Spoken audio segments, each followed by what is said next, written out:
నమస్కారం అందరికీ. అందరూ ఎలా ఉన్నారు? బాగున్నారా? నేను కూడా చాలా బాగున్నానండి. మీరందరూ కూడా బాగుండాలని మనస్ఫూర్తిగా కోరుకుంటూ ఈ వీడియో అయితే చేస్తున్నాను. ఈరోజు వీడియో ఏంటంటే సండే రోజు వీడియోనండి ఇది. మా చిన్న అబ్బాయి వాళ్ళ నాన్నగారు ఇద్దరు కర్రీస్ తీసుకురావడానికి మార్కెట్కి అయితే వెళ్ళారు. అక్కడ చికెన్ తీసుకుంటుండగా కోడికాలు కనిపించాయంట. మా చిన్నోడైతే నానా తీసుకో అని చెప్పి తీసుకొచ్చారు. వాటిని అయితే నేను ఫ్రై చేస్తున్నాను. ముందుగా వాటిని స్టవ్ పైన కాల్ చేసేసి పైన ఉన్న స్కిన్ మొత్తం తీసేసి బాగా వాష్ చేసేసుకున్నాను.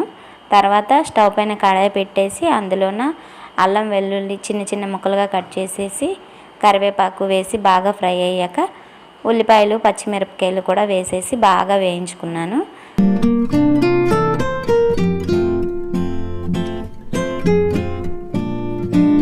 బాగా ఫ్రై చేసేసుకున్న తర్వాత నేనైతే ఈ కాళ్ళని అయితే బాగా క్లీన్ చేసేసుకున్నాను కదండి, అవి అందులో వేసేసి బాగా కలుపుకుంటూ ఉండాలి.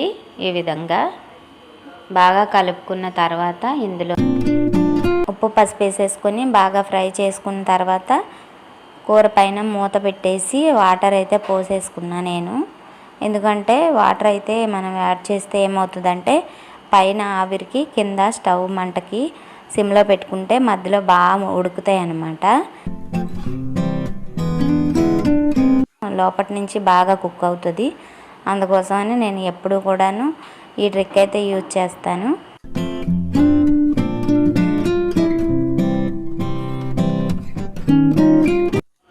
ఇలా మూత పెట్టుకున్న తర్వాత ఒక 5 మినిట్స్కి ఇలా చూసుకుంటూ ఉండాలి. ఎందుకంటే కర్రీ అయితే చికెన్ మాడిపోకుండా కింద అంటుకోకుండా నీట్గా వస్తుంది. అందుకని మధ్య మధ్యలో ఇలా కలుపుకుంటూ ఉండాలి. నేనైతే సిమ్లోనే పెట్టి వండుతానండి ఎక్కువ శాతం. ఎందుకంటే అలా అయితేనే గిన్నె పట్టేయకుండా గిన్నెకి నీట్గా వస్తుందని నేను ఈ విధంగా అయితే చేస్తాను. అలాగే మనం వేరే వర్క్ గబుక్కుని చేసినా కూడాను మధ్యలో అయితే ఇది మాడకుండా ఉంటుందని నేను ఆ విధంగా అయితే చేస్తాను. ఇప్పుడు కారం అయితే యాడ్ చేసేసుకున్నాను. ఇందులో 2 చెంచాలు వేసానండి. ఎందుకంటే ఈ ఫ్రైకి కొంచెం కారం ఉంటేనే చాలా బాగుంటుంది. ఫ్రై అంటే ముందు బాగా వాటర్లో కొంచెం కుక్ అయిన తర్వాతే మొత్తం వాటర్ అంతా అబ్జర్వ్ చేసుకోవాలి. అప్పుడే చాలా బాగుంటుంది. కారం వేసుకున్న తర్వాత 1 చెంచా అల్లం వెల్లుల్లి అలాగే ధనియాలు లవంగాలు చెక్క జీలకర్ర అన్నీ కలిపి పేస్ట్ చేసాను. అవైతే 1 చెంచా యాడ్ చేసుకున్నాను. యాడ్ చేసేసుకున్న తర్వాత బాగా కలుపుకోవాలి ఈ విధంగా.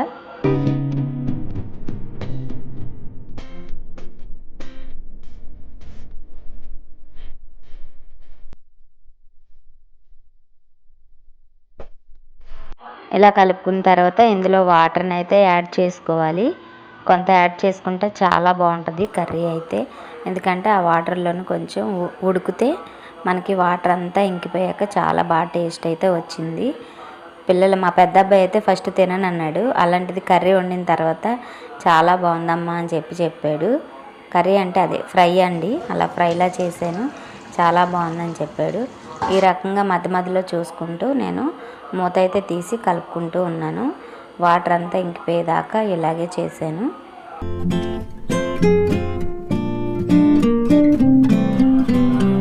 ఇప్పుడు కొంచెం కొత్తిమీర పుదీనా అయితే యాడ్ చేసుకున్నాను.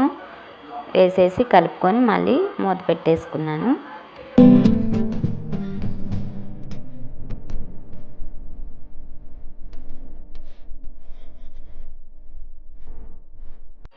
ఫైనల్గా కర్రీ అయితే ఎలా వచ్చింది, వాటర్ మొత్తం ఇంకిపోయింది చూసారా, చాలా బాగా అయితే వచ్చింది. అందులో కూడా చాలా బాగా కుక్ అయిందేమో, అలా పట్టుకుంటే కూడాను ఎంత బాగా ఉడికిపోయిందో.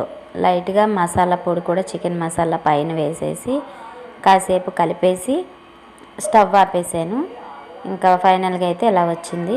మీకు నచ్చితే నా ఛానల్ నేను చేసిన కర్రీ మీకు నచ్చితే లైక్ చేయండి, షేర్ చేయండి, సబ్స్క్రైబ్ చేయండి, అలాగే సపోర్ట్ చేయండి. మరిన్ని మంచి వీడియోల కోసం నా ఛానల్ని సబ్స్క్రైబ్ చేసుకోండి. Thanks for watching.